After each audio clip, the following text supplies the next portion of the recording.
Hungarian Folk Tales. The Magic Mill.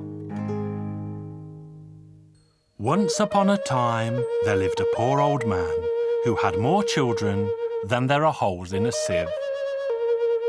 His oxen were so small that they were barely any bigger than grasshoppers.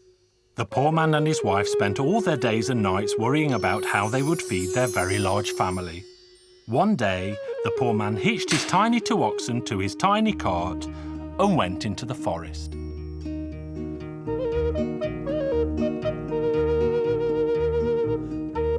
The poor man was busy collecting dry branches and stacking them neatly on the back of his cart when he caught sight of a boy and a girl playing in a clearing close by, and the children began to talk to him. The poor man soon learned that the girl was the daughter of the king of the sunrise and the boy the son of the king of the sunset. As the 3 of them chatted away, the boy noticed the 2 tiny oxen. The little prince was so besotted with these miniature beasts that he begged the poor man to sell them to him. The young prince appealed and pleaded and promised the poor man that his father, the king, would reward him richly, and so the poor man eventually agreed. When the poor man arrived home without the oxen, there was an almighty argument, and his wife was so angry with her husband that he turned on his heels and left the house for the court of the king of the sunset.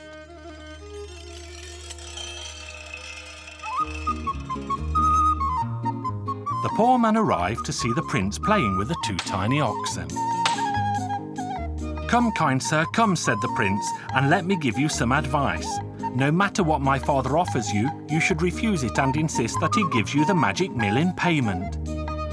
So the poor man went to the king, who said, "Your 2 tiny oxen give my son such great joy and pleasure that you may have whatever you ask." Then the poor man noticed that the magic mill was on the table, and it was so very small that it looked like a child's toy. So the poor man said, "Your Majesty, the only thing I wish to have in return for my 2 tiny oxen is this tiny mill on your table." The king said, "Sir, you may have whatever you wish for, but not that." "Now then," thought the poor man, "this tiny mill isn't a toy after all, as the king does not want to part with it." The poor man humbly added, "Your Majesty, please let me have this tiny mill so that my children may also have a toy to play with."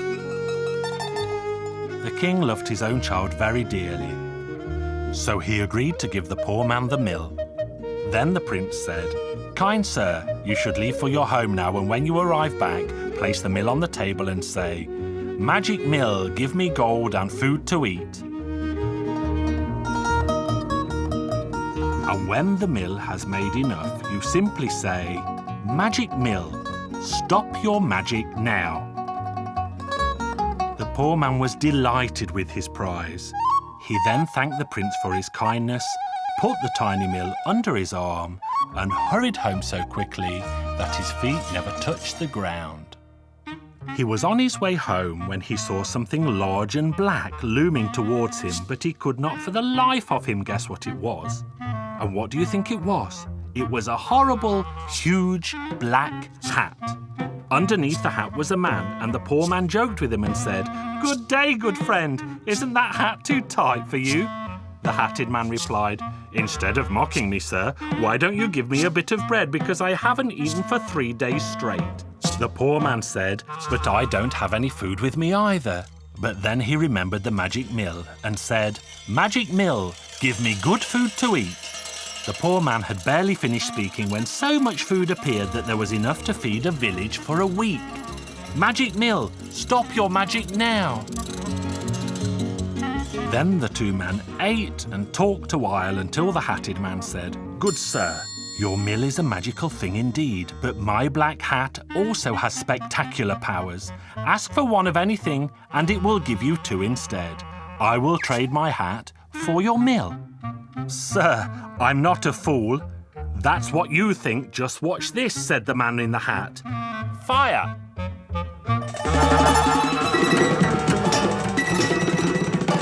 "Enough!"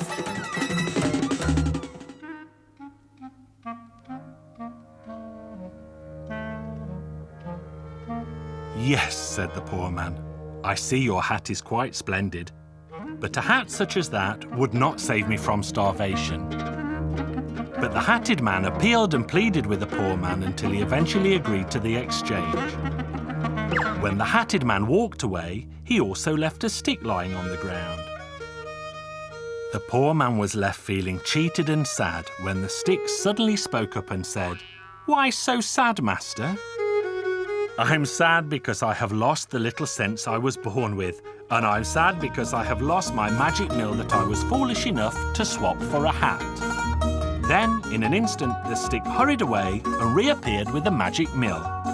And so the poor man had no reason to feel sad a moment longer.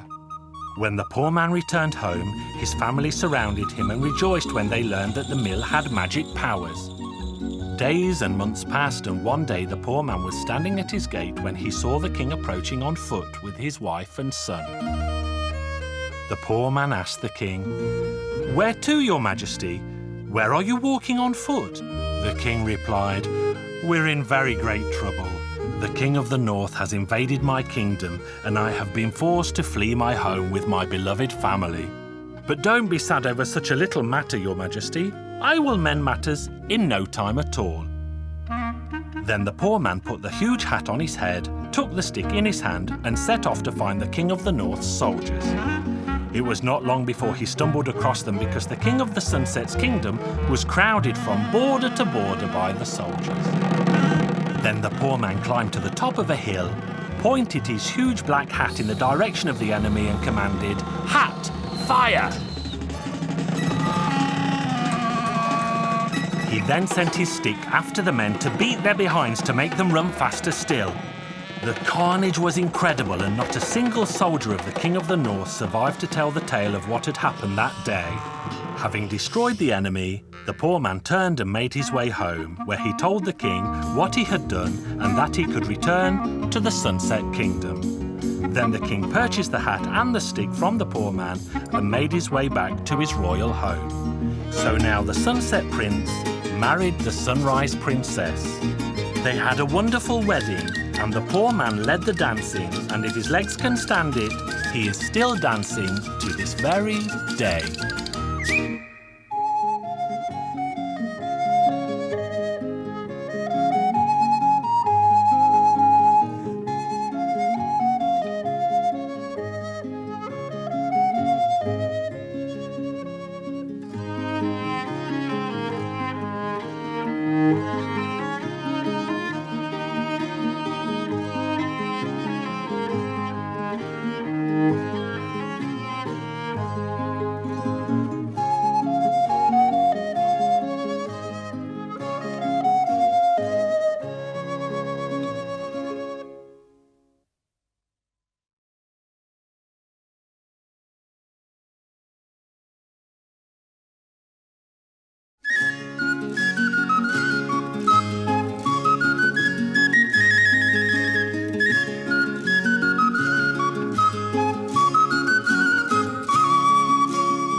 Hungarian Folk Tales. The Hare and the Hedgehog.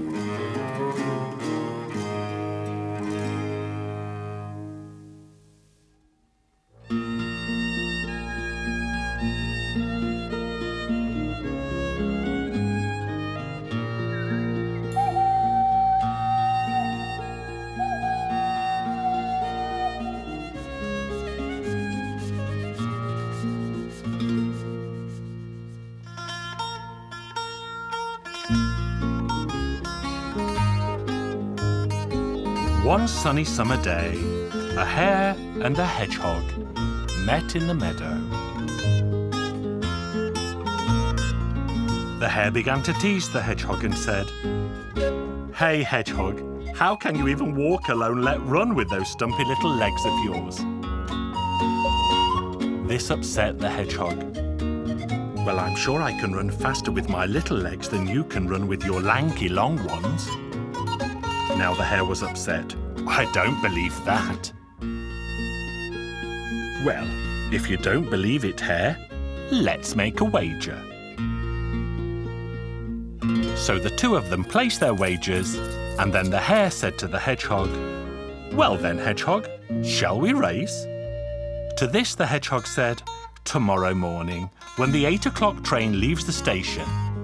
The hare said, "But why not now, Hedgehog? Because I have to go home to eat my supper. Let's meet again here tomorrow morning at 8 o'clock sharp." So the hedgehog went home.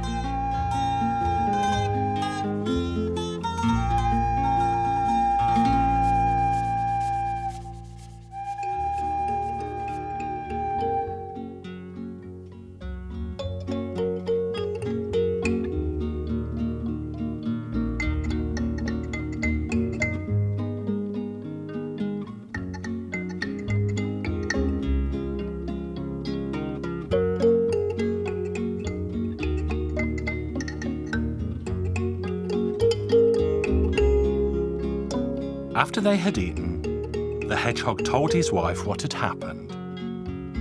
"Just imagine, I made a wager with the hare that I can run faster than him." The hedgehog's wife said, "Don't be foolish. How could you possibly run faster than the hare?" "Well, we'll find that out tomorrow morning."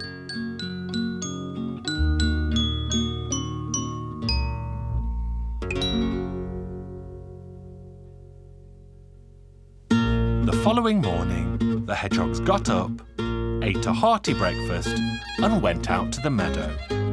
They didn't go to the place where they should meet the hare, but instead stood at the other end of the meadow. Then the hedgehog told his wife to hide herself in a furrow. He told her, "When the hare arrives, you are to shout out, 'I'm already here, hare!'"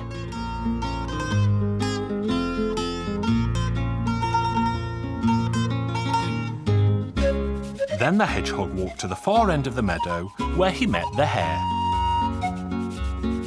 "Hello there, hare." "Hello there, hedgehog. Are you ready to race?" "Yes, I am." "Then shall we run?" "Yes, let's run." "But how shall we run over such a bumpy field?" The hedgehog said, "It's simple. I shall run in one furrow and you in another, and so we won't bump into each other while we're racing." "That sounds like a very good idea." Then the hare stood ready in one furrow and the hedgehog in another, and the hedgehog told the hare, "I shall count, and when I get to 3, we start to run." And then the hedgehog counted, 1, 2, 3. Then they both began to run, but the hedgehog only ran 2 steps and hid himself deep in the furrow.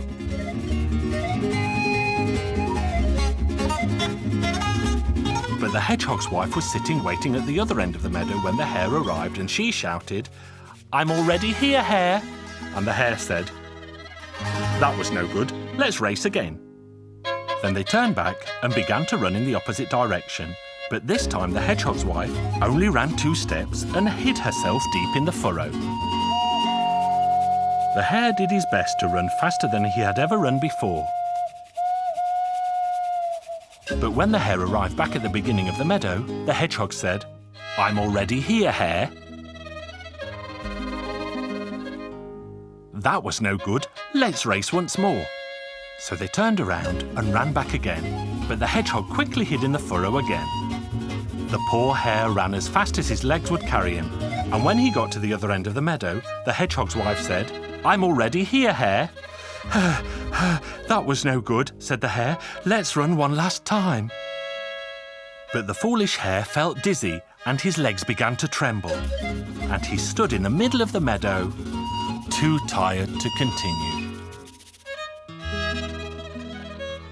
The little hedgehogs laughed at the silly hare. They had won. The pair of them laughed all the way home, and they are probably still laughing to this very day.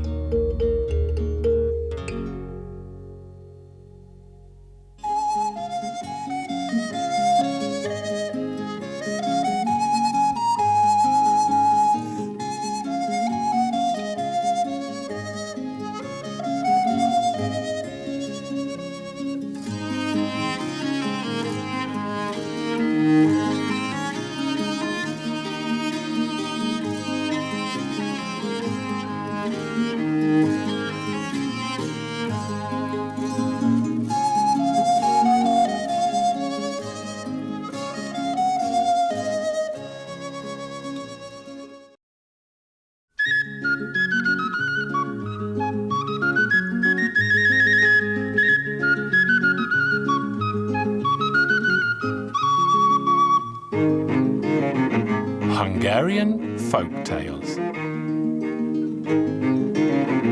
The Goat Soldiers.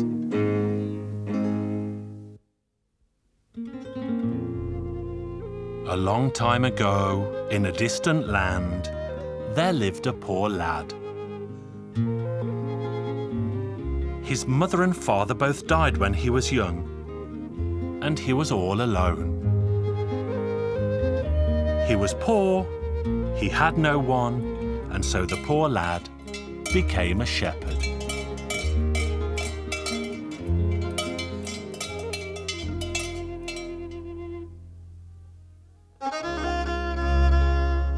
He was still tending sheep when it came time to become a soldier. So he went straight into the army from his flock of sheep.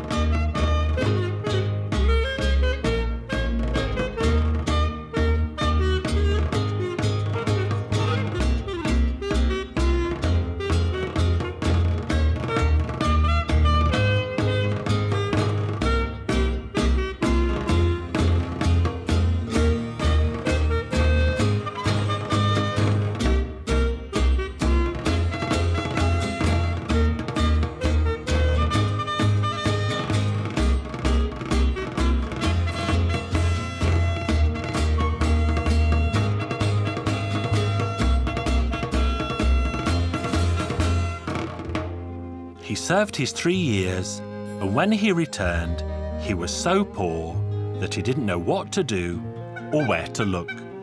He had nothing to his name and hardly any clothes. There was a farmer who owned a flock of 30 goats, who needed a goat herd, who could herd the goats during the day and milk them every morning, noon and night, and keep their stable clean and tidy. The young lad happened to be passing and took the job straight away and led the goats out to the nearby meadow.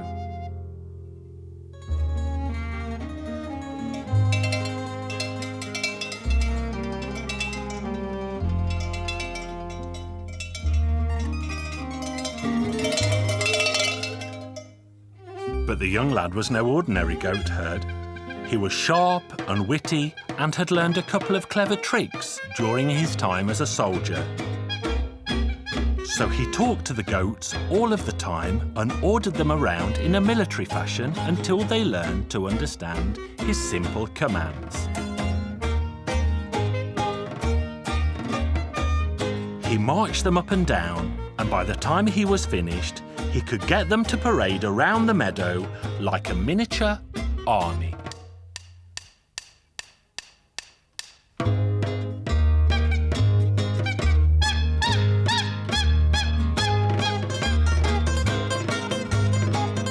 One day, the lad saw a rich man in a carriage riding past the meadow, so he drove the herd of goats to the side of the road, where he waved, and the rich man stopped his carriage. The lad said, "The reason I stopped you, sir, is to show you what these goats have learnt to do since I have been their goat herd."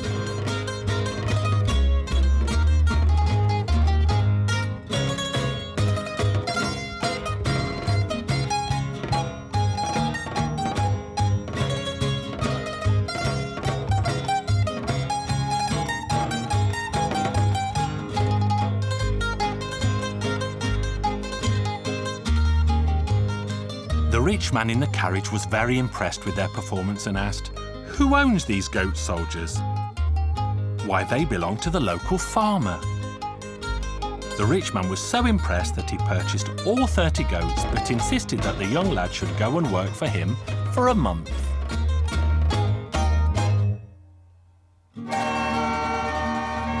Then the rich man invited all of his rich friends to come and see for themselves. "I want to show you something very interesting, something you've never seen in your life before."